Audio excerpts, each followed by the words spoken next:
දැන් මම ඉන්නේ මින්නේරිය වැවේ වැව් බැම්ම මත.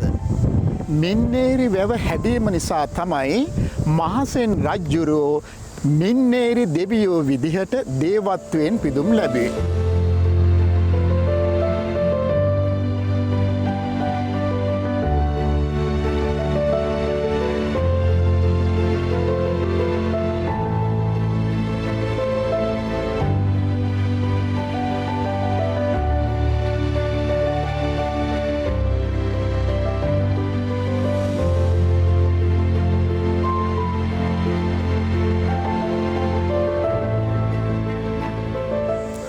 මේ ඉතා වැදගත් කාරණාව මේකයි.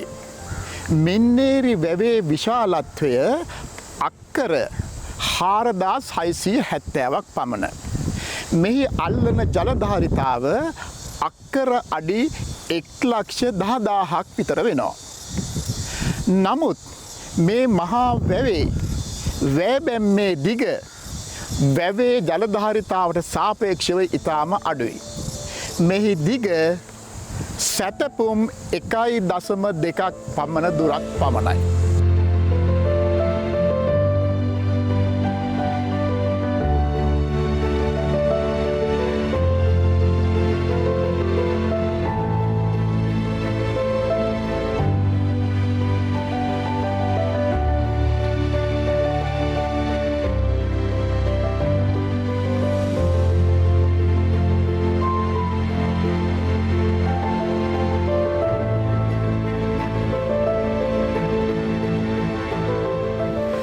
සාමාන්‍යයෙන් ඕනෑම වැවක බැම්මක් බඳින්නේ දෙපැත්තේ තියෙන උස්භූමි දෙකක් එකට යා කරලා.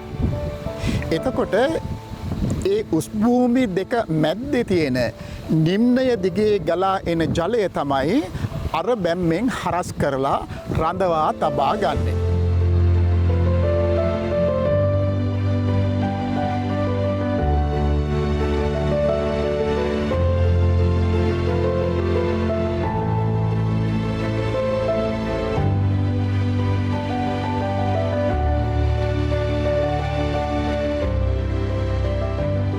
එතකොට මේ වැව් බැමි බඳින්නේ කොහොමද? මේක හරි වැදගත්.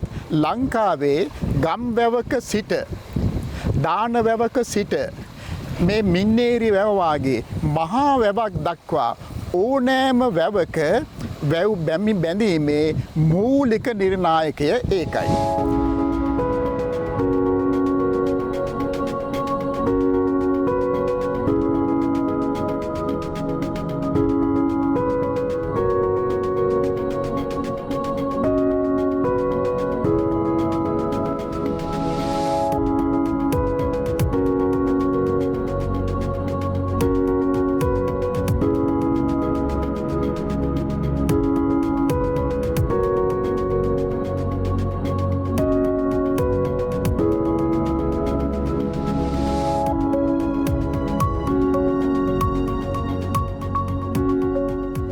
මේ මින්නේරි වැවේ වැව් බැම්ම මම ඉස්සෙල්ලා කිව්වා දිග හැතැම්ම 1.2 කියලා.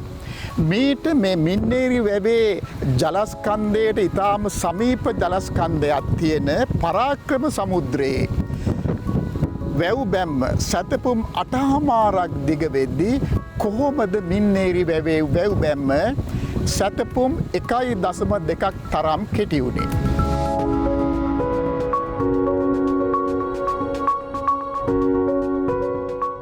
ඔබට පේනවා ඇති මේ දර්ශනය දැක්කහම අර වැවේ ඈතනුත් තියෙන ලොකු කඳු වලල්ලක්. ඒත් එක්ක මගේ පිටිපස්සුනොත් කඳු පේනවා, මගේ ඉදිරියුනොත් මට පේනවා කඳු. මෙන්න මේ සමීපව තියෙන කඳු දෙකක් එකට යා කිරීමෙන් තමයි මින්නේරි වැවේ බැම්ම බැදලා තියෙන්නේ. එතකොට ඒ කඳු දෙක අතර දුර තමයි මේ මින්නේරි වැවේ බැම්මේ දිග බවට පත් වෙලා තියෙන්නේ. එතකොට ඒ දිග තමයි සැතපුම් 1.2ක් වෙලා තියෙන්නේ.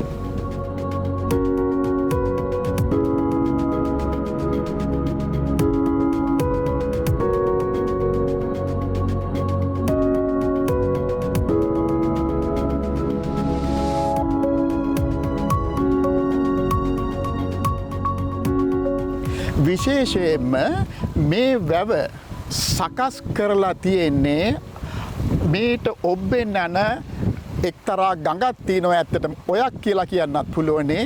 අපි කියන අඹන් ගඟ කියලා.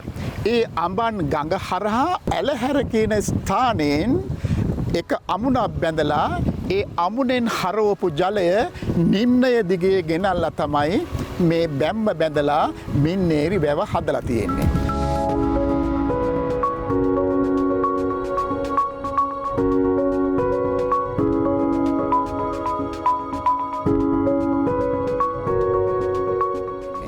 දැන් එතකොට ඉතා වැදගත් දේ අපිට තේරුම් ගන්න පුළුවන් නිම්නය හරහා බැම්මක් බදිනකොට ඒ දෙපැත්තේ තියෙන උස්බිම් වල දුර ප්‍රමාණය අනුව ඒ වැව් බැම්මේ දිග තීරණය වෙනවාය කියන එක.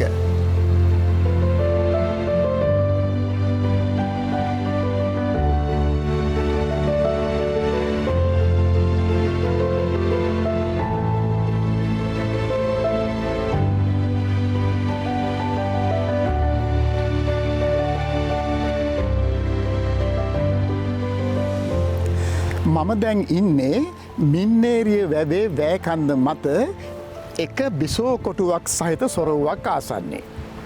ඔබට මේ පිටිපස්සෙන් පේනවා ඇති මින්නේරි වැවේ මහා ජලතලාව. මේ ජලතලාව එන්නේ කොහින්ද? ඕනෑම වැවකට ඉස්මත්තේ තියෙනවා පෝෂක ප්‍රදේශයක්. අපි සාමාන්‍ය ගම් වැව්වල නම් කියනවා වනාත කියලා. ඒක ගස් තියෙන්නේ. ඒ වනාත තමයි වැවේ ජල පෝෂක ප්‍රදේශය. සාමාන්‍යයෙන් ගම් වැවක නම් අක්කර 2, 3, 4, 5, 10, 15ක් වෙන්න පුළුවන්. නමුත් මහා වැවක මේ මින්නේරිය වැව වගේ මහා වැවක ඒ වාගේ පුංචි ජල පෝෂක ප්‍රදේශයකින් මේ වැව පුරවන්න බෑ. ඔබට පේනවා නම් මේ ජල තලාව කෙළවරේ අර ඈතින් පේන කඳුවලට පල්ලෙහැන් තියෙනවා ඊටාම අපූර්වට ලස්සන කොළපාට ගස් ගොන්නක් 60ම ගානක් දිගට. ඒ පේන්නේ මින්නේරිය ජාතික වනෝද්‍යානය. මින්නේරිය ජාතික වනෝද්‍යානය තමයි මින්නේරි වැවේ ජල පෝෂක ප්‍රදේශය. මේ ජලපෝෂක ප්‍රදේශයට වැටෙන වර්ෂාව මින්නේරිය වැවට ගලාගෙන එනවා.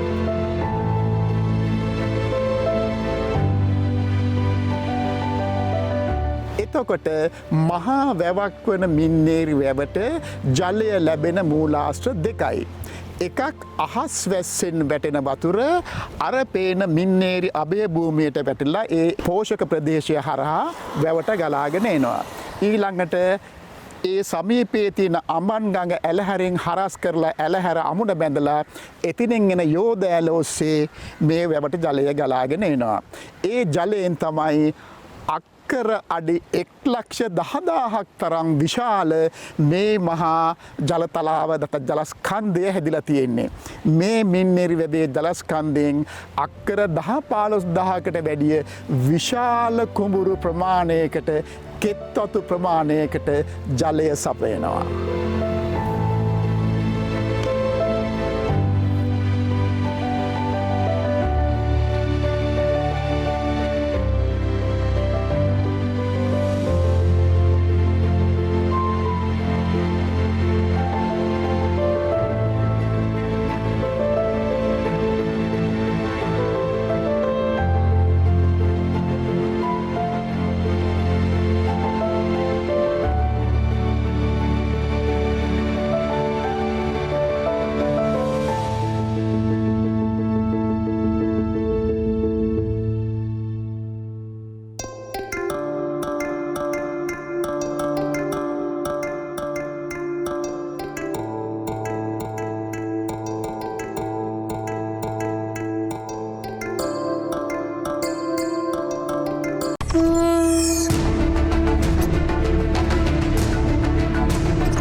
මම දැන් ඉන්නේ මින්නේරිය වැවේ වැෑ බැම්ම පාවුලම නෙමේ ඇත්තරම කියන මැදක් හරිය වගේ මේ ඉන්නේ.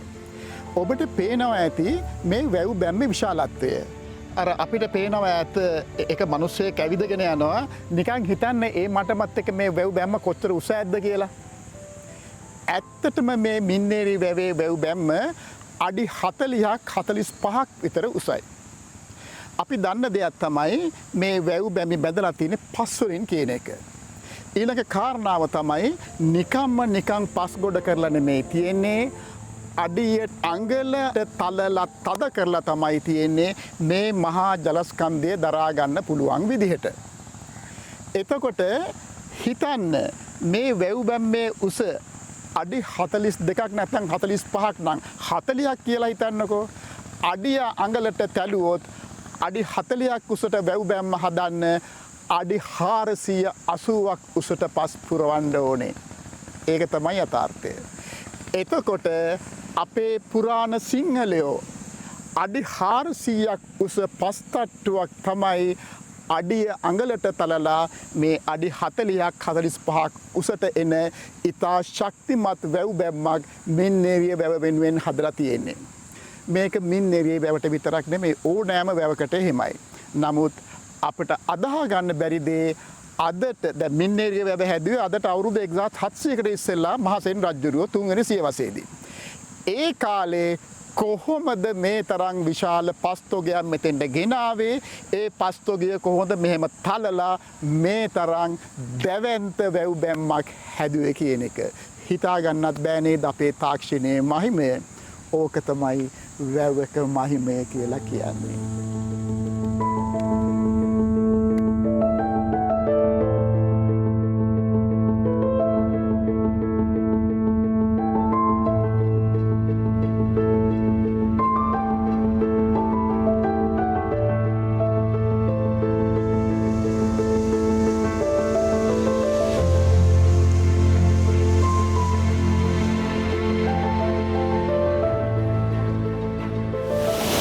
එහා පැත්තේ පේන්නේ මින්නේරිය වැවේ ජයන්ති හොරොව.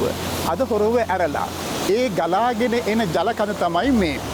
මේ ජලකඳ මෙහෙම ගලාගෙන ඇවිල්ලා අර දිගට යනවා එක ඇලක්. මෙතනින් දකුණු පැත්තට ගිහිල්ලා අර එහා පැත්තෙන් හැරෙනවා තවත් ඇලක්.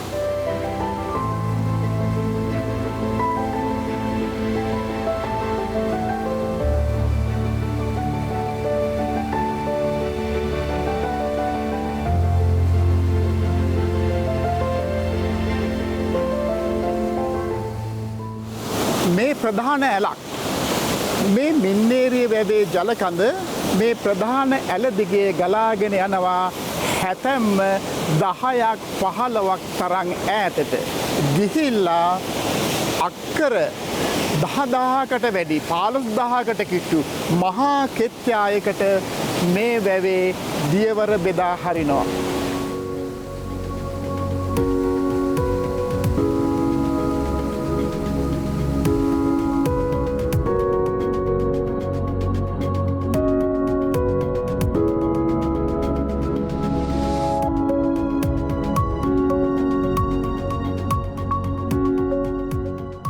සාමාන්‍යයෙන් ගම්වැවක් ගත්තොත් ගම්වැවක වුණත් බැම්මක උස අඩි 10ක් 15ක්වත් වෙනවා.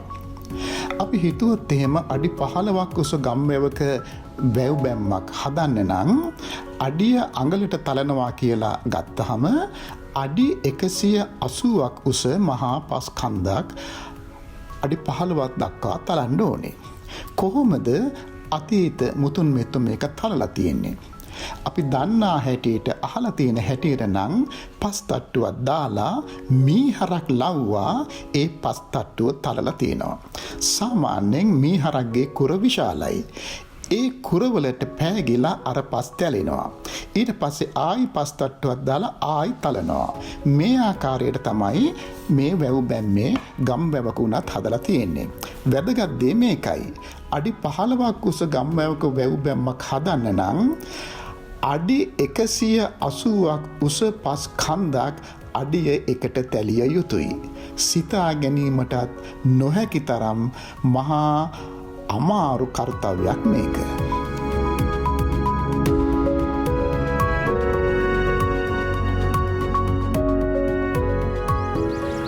වැවක් හැබෑනම් ඒ වැවක් බවට පත්වෙන ප්‍රධාන අංගය තමයි වැවක බැම්ම. වැවක බැම්මක් නැත්තං වැවක් හැදෙන්නේ නැහැ. නමුත් වැවක බැම්මක් හැදුවේ කොහොමද? ඇත්තටම අපේ රටේ අතීත මුතුන් මිත්තෝ වැව් හදපු තාක්ෂණය මොකක්ද කියන්න අද මේ වර්තමානයේ ඉන්න අපිට පුළුවන් කමක් නැහැ. නමුත් මහාචාර්ය බස්නායක මහත්මයා කියනවා ජල නන්දනීය කියලා වැව් හැදීමේ තාක්ෂණය ගැන ලියවිච්ච පොතක් අතීතයේ තිබුණා කියලා. ඒ වගේම මට හම්බෙලා තියෙනවා නුවර කලාවේ ගැමියෙක් වරක් කිව්වා වැව් වදුල කියලා. එක්තරා කෘතියක් වැව් හැදීම පිළිබඳ තාක්ෂණය සඳහන් වෙච්ච තිබුණා කියලා. නමුත් ඒ කිසිවක් අද අපිට දකින්න නැහැ. නමුත් වැව් හදලා තියෙනවා. එතකොට මේ වැවක බැම්ම කියලා අපි ගත්තොත් එහෙම නිම්නයක් දෙපැත්තේ තියෙන උස් භූමිය අතර වුණත් එක වරටම බැම්මක් බඳින්න බෑ. ඒ බැම්ම කොච්චර උසට බඳිනවද? ඒ බැම්ම කොච්චර පළලට බඳිනවද? ඒ බැම්ම බඳින්න හොඳම තැන කොතනද? ඒ වැවේ බැම්මෙන් අපි කොපමණ ජල ධාරිතාවක් එකතු කරගන්න බලනවද? ඒ ජල ධාරිතාව ඊට පල්ලෙහා කුඹුරු වලට නිකුත් කරන්න පුළුවන් හොඳම තැන කොතනද බැම්ම බඳින්න? මේ ආදී මිනුම් තාක්ෂණයක් අපිට අවශ්‍යයි. මට්ටම් තාක්ෂණයක් අපිට අවශ්‍යයි. ඒවා නැතුව අපිට ඒ මිනුම් සහ ස්ථානගත කිරීම කරන්න බැහැ.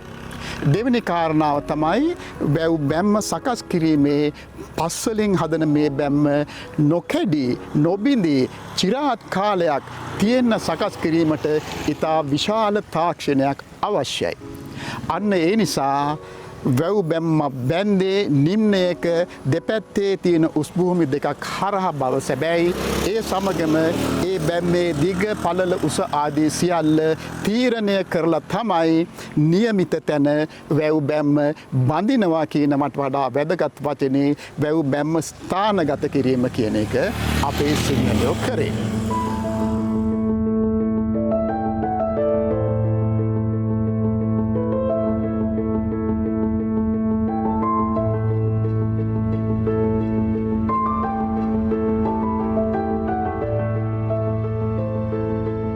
වැව් බැම්මක දකින්න පුළුවන් තව ඉතා වැදගත් ලක්ෂණයක් තියෙනවා. ලොකු කුඩා ඕනෑම වැව් බැම්මක ඒ බැම්මේ පහළ කොටස පළලයි උඩට එනකොට ක්‍රමයෙන් ඇතුළට ආනත වෙලා ගිහිල්ලා බැම්මේ මතු පිට පළලින් අඩුයි. ඇයි එහෙම හදලා තියෙන්නේ? ඕනෑම ද්‍රවයක ද්‍රව පීඩනය වැඩි වෙන්නේ ඒ ද්‍රවයේ ගැඹුරට යනකොට. එතකොට වැවකත් ජලය පිරුණහම ඒ ජලයේ පීඩනය ක්‍රමයෙන් ගැඹුරට යද්දී වැඩි වෙනවා.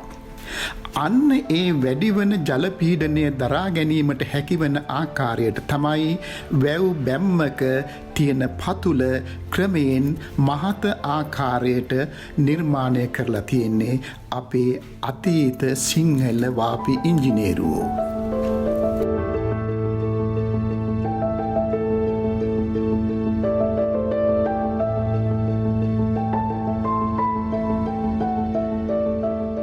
වැවක බැම්මක් භූමිය මත ස්ථානගත කරනකොට ඉතා වැදගත් සාධකයක් තියෙනවා. ඒ තමයි ඒ බැම්ම දිගු කාලයක් ස්ථාවරව පවතින්න ඕනේ. අතීත සිංහලයෝ මේ සඳහා හිතාගන්න බැරි තරම් විශිෂ්ට දැනුමක් භාවිතා කරලා තියෙන බව හෙන්රි පාකර් පෙන්වා දීලා තියෙනවා.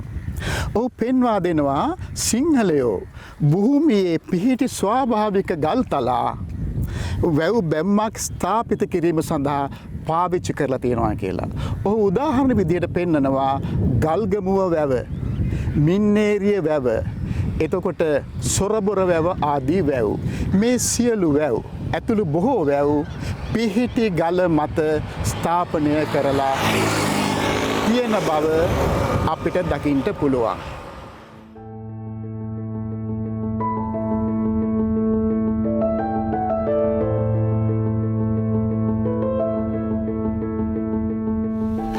වැවක් ගත්තොත් ලොකු පුඩා ભેදයක් නැතුව ඕනෑම වැවක බැම්මේ දකින්න පුළුවන් ඉතා වැදගත් ලක්ෂණයක් තියෙනවා.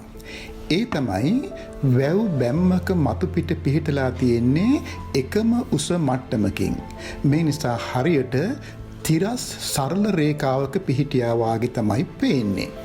මේක ඇත්තටම අපි කියන්නේ වැව් බැම්මක මතුපිට එකම උන්නතාංශයක පිහිටනවා කියන එක. ඒකට විශේෂ හේතුවක් තියෙනවා. වැව් බැම්මක මතුපිට උස් පහත් වෙවි විවිධ ආකාරයට ගියොත් ඒ පහත් ස්ථානවල බැම්මේ ශක්තිය උස් ස්ථානවලට වඩා අනිවාර්යයෙන්ම අඩු වෙනවා. එහෙම දුර්වල වූ තැනකින් වැවට වතුර පිරුණහම ඒ බැම්ම බිඳී යාමට බැරි කමක් නැත්තේ නැහැ. ඒ නිසා තමයි සිංහල මිනින්දෝරුව අතීතයේ හිටපු ඉතාම සියුම් විදිහට මැනලා මේ එකම උන්නතාංශයක වැවක බැම්ම මතුපිට පිහිටලා තියෙන්නේ. මේ තාක්ෂණයේ විශිෂ්ටත්වය කොච්චරද කියනවා නම් ඉංග්‍රීසි ජාතික හෙන්රි පාකර් මහත්මයා කියනවා නූතන කිසි උපකරණයකින් නොපැරදවිය හැකි වූ සියුම් නුවණින්ම විශාල වැකණ්ඩි සහ භූමි නිර්මාණයද සලකුණු කර තිබේ. ඉහතකී කරුණු ගැන කල්පනා කරන විට මේ මහත් කර්තව්‍යයන් සම්පූර්ණ කිරීමට පොළවේ උස් පහත් ප්‍රමාණයක් දුර ප්‍රමාණයක් මැනීමට අදාළ වූ ශාස්ත්‍ර ක්‍රමයක් ආදී සිහලුන් විසින් ඉතා උසස් අඩියකට පුහුණු කරන්නට ඇතැයි යන කීම විවාද රහිත වේ.